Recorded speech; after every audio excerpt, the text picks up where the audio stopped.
Welcome back. You'll want to keep your eyes on the sky this weekend. You might catch a glimpse of fallen debris from an out-of-control Chinese rocket. That's right. It's a piece of China's 20-ton-long March 5B rocket is moving through space at about 18,000 miles per hour and is expected to crash back on Earth this weekend. Former NASA engineer, member of the National Space Council, and author of October Sky, Homer Hickam, joins us now. So, Homer, I got to ask you, how does something like this even happen? Hey, good morning, Lawrence. Well, the Chinese space agency didn't make a good plan for this rather large piece of space junk. It's about 20 tons, approximately as big as a school bus.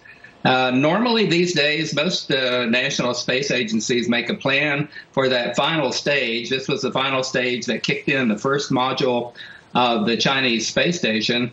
Generally, space agencies make a plan for the final stage to go into a big parabolic arch, and they can predict when it's going to come in. The Chinese Space Agency, for some reason, decided not to do this. They kind of have a reputation of just letting their stages fall wherever they decide to fall, and this one's in a particularly eccentric orbit. So it goes up 200 miles and comes back to about 100 miles over and over again. Every time it comes down to around 100 miles an hour or 100 miles in altitude, it brushes a little piece of the atmosphere. But how much, we can't predict. And that's why we can't predict where this thing is going to fall. Homer, I got to ask you this. The obvious question is, what is the likelihood that it will land somewhere in the U.S.?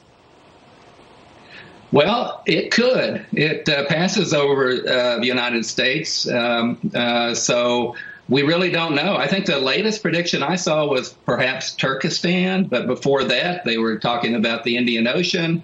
So we just don't really know. It's something that all space agencies should take into account, and that we wish the Chinese would do that. Last year, this very same type of rocket and stage, we think, landed on the Ivory Coast and perhaps caused some damage in a little village there.